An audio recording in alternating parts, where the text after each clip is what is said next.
making the event possible.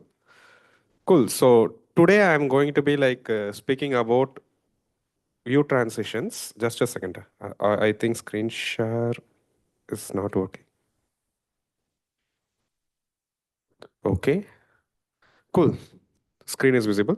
So before we start, I'll share a few things about myself. So I'm Dani Akash, and I mainly work with the JavaScript and React, sometimes with React Native as well. I currently work at Clarifai. So Clarifai is a AI-based product company, and we do a lot of AI-related work, similar to the topics that the previous speaker did. We used to do all of that in our product.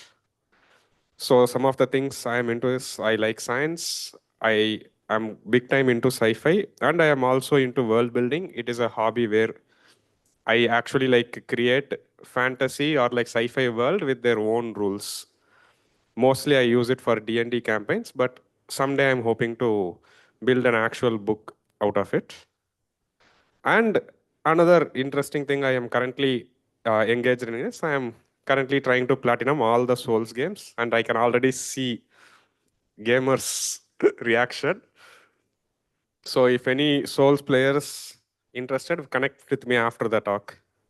I'll help you beat all those bosses.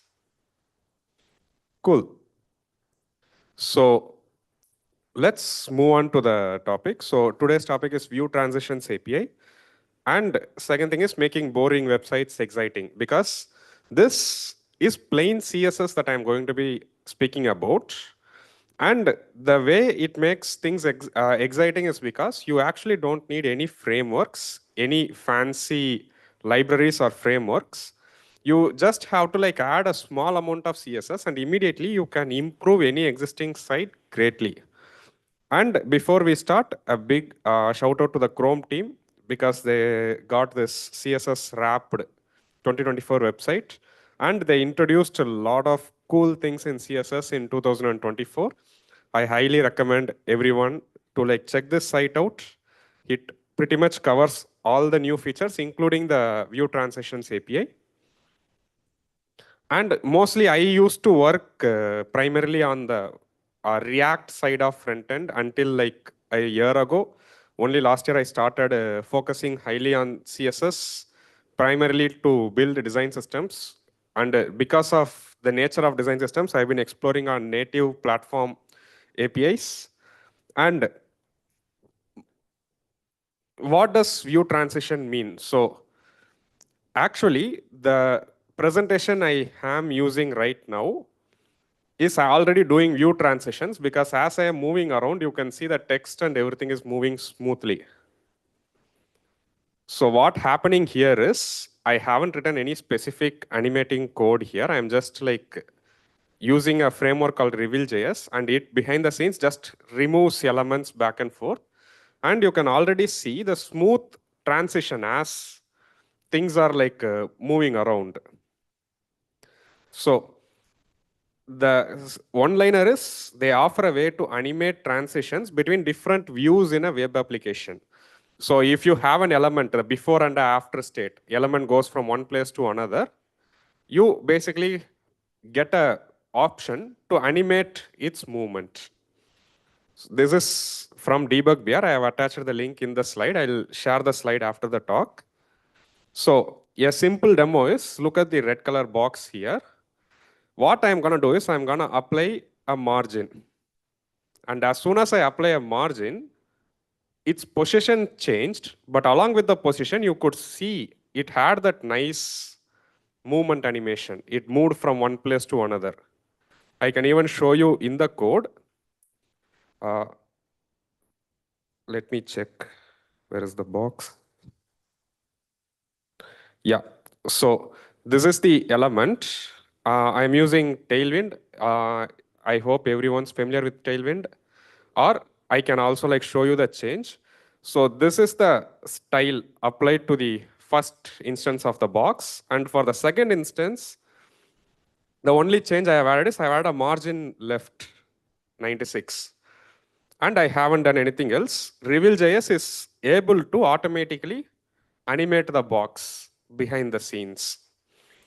Now, how does this animation work? How can we get this interaction? So for this, I have got a plain HTML and CSS implementation here. So if I click on this, you will see the box moves back and forth. Now let's go through the code in a step-by-step way. So is the code visible to everybody? Font size is good? Cool.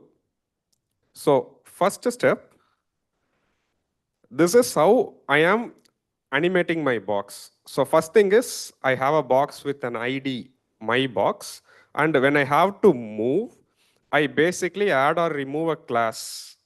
And this class just translates as X position. It just moves the position back and forth. When you have it, it will go forward. And if you don't have it, it will go backward. So now the magic happens in this CSS file. Just a second, let me first let me do it without the transition. So what I'm going to do is I'm just going to call move box directly without the transitions API. So when I do that, this is the normal behavior. Now what happened especially here is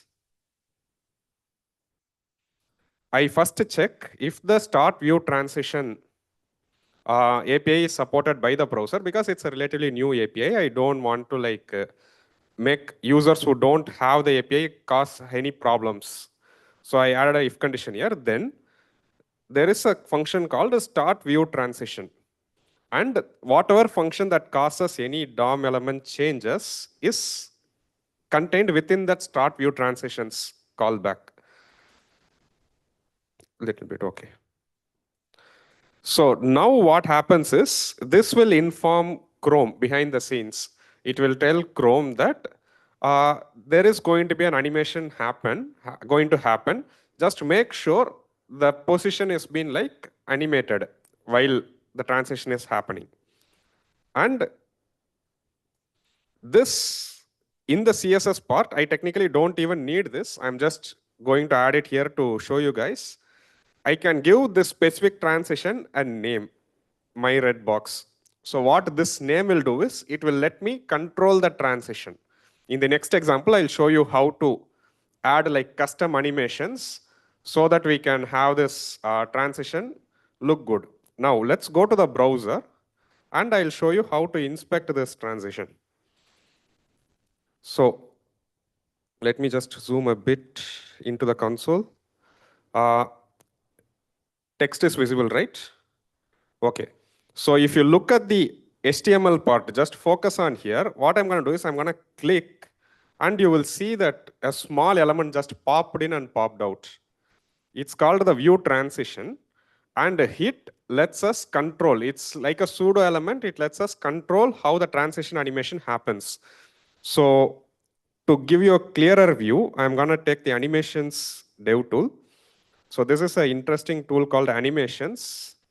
It basically lets me control how the animations are playing, and it will also let me debug the animations overall. So what I'm going to do is I'm going to pause any animation that's going to play by default and make a click. Now the animation is paused and it's available for us to inspect. So I can click on it. You will see the pseudo element is visible here. So a view transition is about to happen, and there is a group called root. So the idea behind root is it is for the entire page. So within that page, a transition is happening, and every element, if I have given a name, is available here. So by styling this, I can actually style the animation that is happening within my element. And to see how this transition going to happen, I can actually do a seek.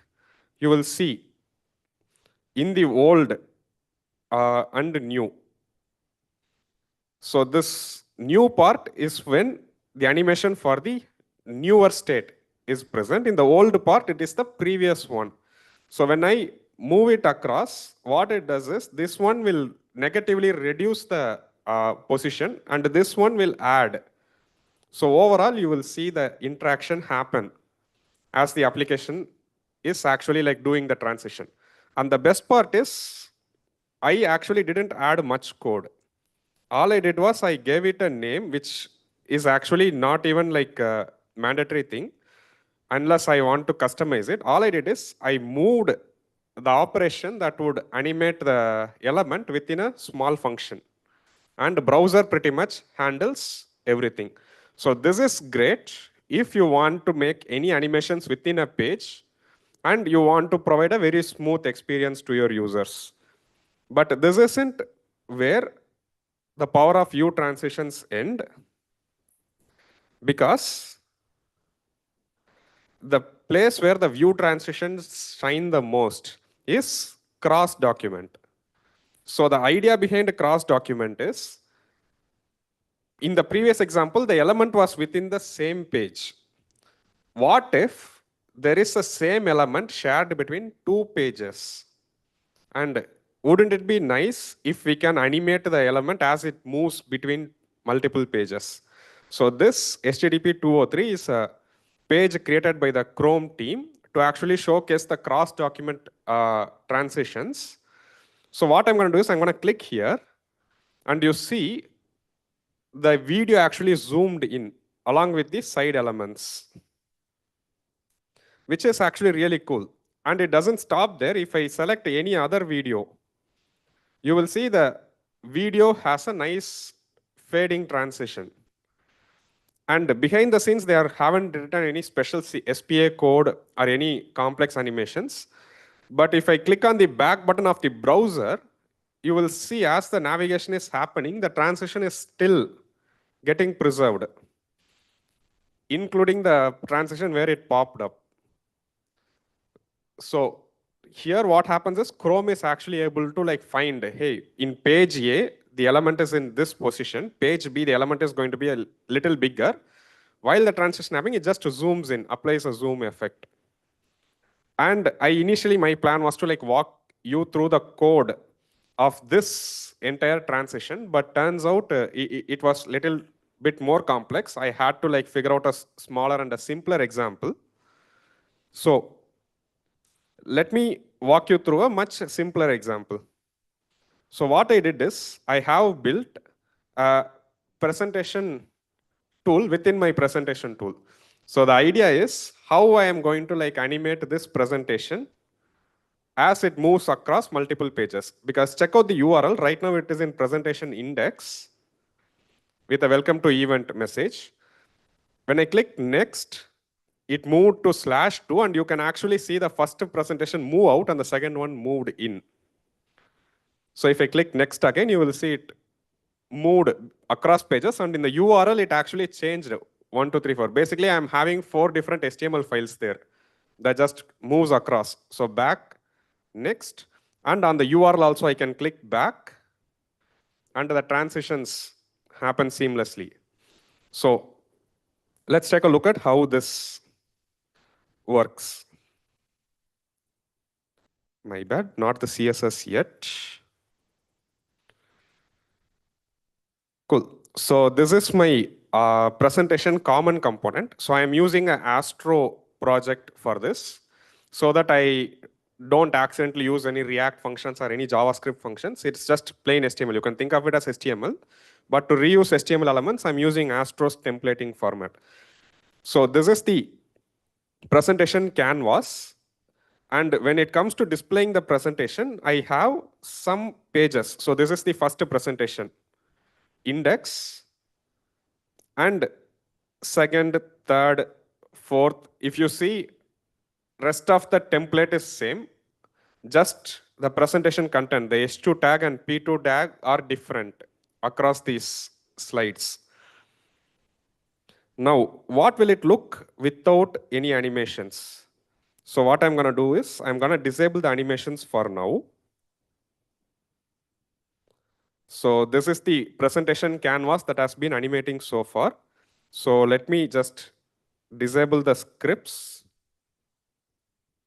and I'll also like disable the CSS, do a refresh, and this is how it will look.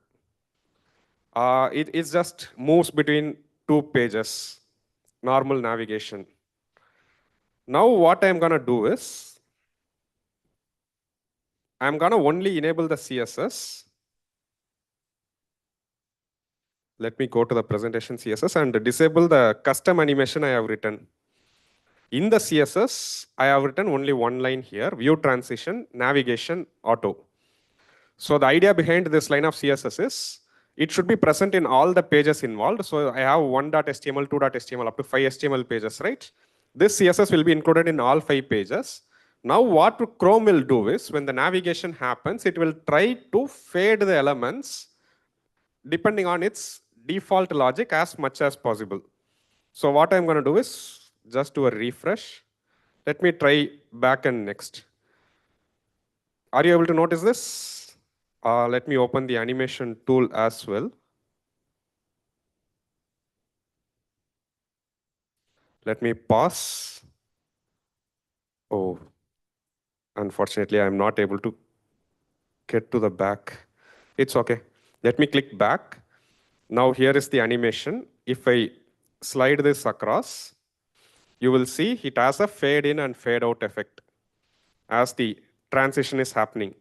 And I can also see there is a view transition with a group root because I haven't given it any name yet. So right now it is just a root. It is only applied to the entire page, and Chrome's default option is trying to apply some fade effect, which is actually cool if you ask about it, because even before I wrote any kind of fancy animations layout, I get a nicer experience overall. So next, what I'm going to do is, I have to provide a name to these elements while the animation is happening. But providing a name is little tricky because previously the name I could provide directly by applying an ID. Because if you look at my box.astro, the name that I provided, I basically added an ID, my box, and I added a CSS saying my red box as the name. Using CSS, I was able to directly apply a name. But here I cannot apply the name via CSS because the elements are like moving across pages. So what I'm going to do is, this is where JavaScript comes in. Let me uncomment. Actually, this script I have added it for a different reason. That script is not needed. Only this section of the script is needed. Let me just fold all the complicated part and show you the two event listeners. So I have to add a name to elements across two different pages. And how do I know what all the two pages are? So there are two event listeners. One is page swap and another one is page reveal. The swap is for the page which is going out from the current user's point of view. And the page reveal is for the page that is coming in. And remember, both events only work with browsers that support the view transitions API. So just add one if condition, check if the view transition is available before running these event listeners. Now let's look at the page swap. So what I need is, first I need to make sure if this page is valid. So I'm gonna check that by checking if the presentation is present in the URL. So the current URL I can get directly from window.location.path name. I have to get the URL of the incoming page. So page swap will give me an event with a special object called activation. And I can do e.activation.entry URL. It will give me the new page that is coming in. So once I know it has the presentation, next what I'm going to do is, I will check if the current slide number and the greater slide number are, next slide is greater. So if it is moving from 0 to 1, in that case, it's 0 greater than 1. And I can say it is moving forward. So the name I'm going to give it is presentation canvas reverse. So here, remember, I'm getting an element by ID, presentation canvas, which was the canvas that is supposed to contain the slides. And I am giving them a name, presentation canvas reverse. And in the CSS, I will write a keyframe animation to move this to the left. And in case if it is the opposite, user is going from 1 to 0, I need a reverse flowing style. So here I'm going to say presentation canvas. So these two will just move the slide left and right. And finally, once transition is finished, I will remove the transition name. So to avoid conflict with any other active transition in case I might put in my application. So this is the first part, page swap, where I apply a transition name to an element while the page is getting changed. Unfortunately, I cannot pinpoint this directly from CSS. Otherwise, this JavaScript code itself will not be needed. Same for the new page that is coming in. So here, using the page reveal, I can get both from and the current URL. In this scenario, from URL is the previous page, and current URL is the incoming page. So I will check if both pages have presentation in their name, because the incoming page might be a different page. From presentation, I can go to about page. In that case, I don't accidentally want to like trigger an animation. So both of the pages are part of the presentation. Good. Now the same thing, but in reverse. Basically, if the from slide is greater than current slide, here I will do presentation canvas reverse. Otherwise, I'll give the presentation canvas. And finally, while the transition is happening, Chrome is really nice to give us a promise. I can do e.view transition.ready, wait for the transition to finish. Then I can remove the transition name that I applied. Now that I started setting this name to my transitions, let me go back. Let me open up inspect. Animations. Let me pause the animation and let me do a navigation. So you can see an animation got played. Now if I open my view transition, you will see the presentation canvas reverse has been applied. And the animation remains the same because I haven't yet written any keyframe animations to it yet. Still it remains the same. But here's where things will start to get interesting. So what I'm going to do now is I'm going to target this pseudo elements and going to animate them. So let me go to the presentation.css, and this is my keyframe animation. How many people here are familiar with CSS keyframe animations? 3 people. Okay, let me do a quick walkthrough. So keyframe animation basically supports transforms and certain properties and basically gradually increase them from 0 to 100. So when I do a slide out, what I'm going to do is from 0 to 100, I'm going to translate it negatively 50 viewport width, which means off the screen, I'll push that element to the left.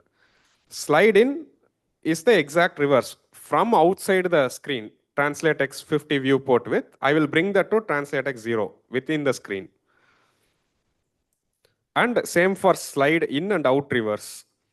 So these keyframe animations basically just translates the sheet from 0 to the left or from left to the 0 position. Next, view transition old for the old screen. If it is presentation canvas, slide out with the speed 300 milliseconds and the animation format ease in out. That just gives us ease in effect while it is moving. Likewise, when it is reverse, just slide out with reverse, which in case it will just go back from its position to the middle. Now that I have applied this to both old and the new screens, you will see it starts to move. So this is the slide out effect. When I click next, the view transition API slide will move to the left. Let me show with the animations inspector again. This time I think I can move it to the top. Pass. Cool. So this is an animation that I captured. So you will notice the get started. It is moving out of the screen while the view transition appears. On the reverse flip side, it just moves across. So once this is done, a page, multiple page unrelated to each other will now have a smooth transition as they are moving across. And this is very easy to achieve on frameworks like Svelte. Some easy to relatively easier on Vue as well, but it's actually slight tricky on React. So right now in patterns.dev, they have a example guide on how to achieve it with frameworks like React. And right now there are a lot of interesting libraries and frameworks that are already like leveraging this Vue Transitions API. So one of the framework that I am using here, which is Astro, they have something called a Vue Transitions component. So what they will do is, let me show you how it works. So any Astro element I have, I can provide it a name. Remember, transition names let us target certain elements. So in my case, I'm going to target my profile image and I will give it a name. Okay. And so for some JavaScript, they have a component called Vue Transitions. All I have to do is I have to include this component on my HTML. It will add an inline script. So once this is done, you will see my website now has Vue transitions for all the pages. So if you look at my profile picture, if I click on blog, you will see the profile picture just moved out of the way into the nav bar. And if I click on any of my blog posts, the title, date, and everything will animate seamlessly back and forth. Even for the about page and all, I can move the image from one position to another without having to write any complex CSS. All I did is I set right names across each individual element, and suddenly I get really good animations across my entire web page. So that includes every animation you are seeing. Even if I click about, you will see the nav bar, that effect move across the tab. That is also Vue transitions only. I just gave like a proper name to every element in the list, and it simply appears as if the effect is moving across. So technically, it has saved me so much lines of complex JS and CSS animations by just adding the right Vue transitions effect. So that basically comes down to this. To add a Vue transition across every page, what we need is we need this Vue transition navigation auto on all the pages that are relevant. Secondly, we have to apply a name, and for applying that name, there are two event listeners, page swap and page reveal. Once you apply both, your page will have transitions throughout. Now, that actually concludes my talk, and I'll also share all the stuff I have used in this talk. So for the presentation, I'm using Reveal.js. For the web page, to show you how the HTML is structured, I used Astro and a bit of Tailwind CSS. And absolutely important, I used Vue Transitions API throughout. If you want to like find the slide, you can go to this repo, Dani Akash / Vue Transitions. It's open source and available right now. And I will also update all my talks in my website, so you can also get it there. So here's the QR to my webpage, available on Twitter and Blue Sky. And I also have a newsletter where these new updates I've been like regularly sharing. So in case you want to learn anything new in CSS, JavaScript, or whole front-end ecosystem, just subscribe to my newsletter. You will get updates bi-weekly. Cool. Any questions, guys? Yeah.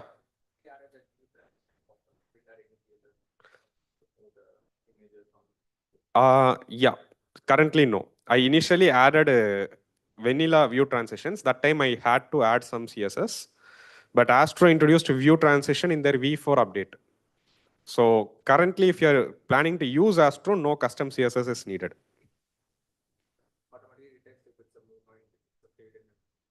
It doesn't do fade in at all. It only just does ease in, ease out right now. And lucky for me, it looks good on my website out of the box. Cool. Any other questions? Yeah.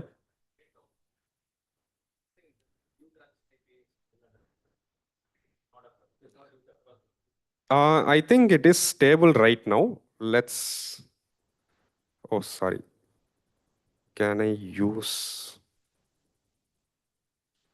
It is stable because right now it is being adopted by a lot of browsers. Yep. So I think only Firefox is the unsupported one. The it is around 79% support globally. I think once Firefox supports, it will be like available throughout. And for Firefox, we have polyfills. So right now, my browser is all my personal website is also polyfilled for Firefox.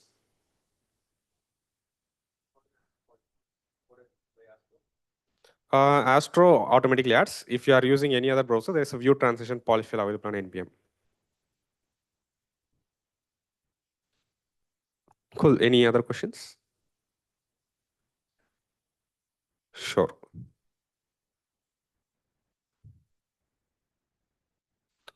How can I? Okay, chat is here. Yeah. It's chat is not. There is no message visible here. Can you just read the question? So the question is, so the default effect of animation with view transition is fade effect, and we can override this effect with our own custom animations, right?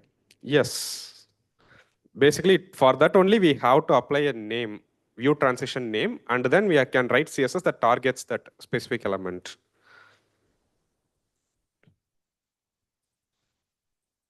Yes. Other questions?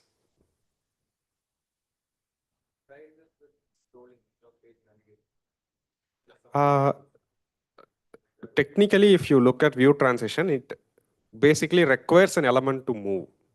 So when you are scrolling, you are not actually moving an element across DOM. You are just viewing the DOM as you are like moving through the screen.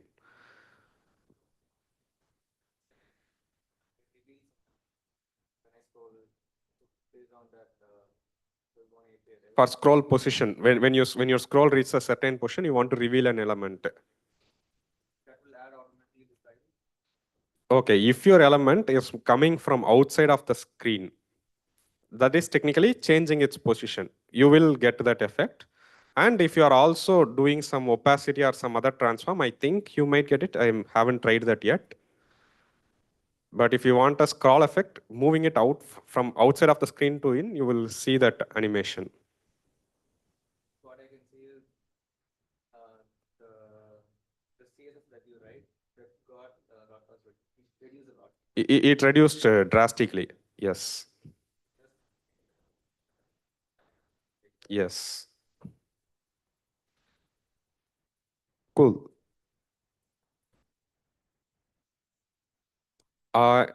In case no other questions, we can wrap up the talk. Thank you everyone for coming to this event. And do reach out to me on Twitter if you have any questions afterwards. Cool.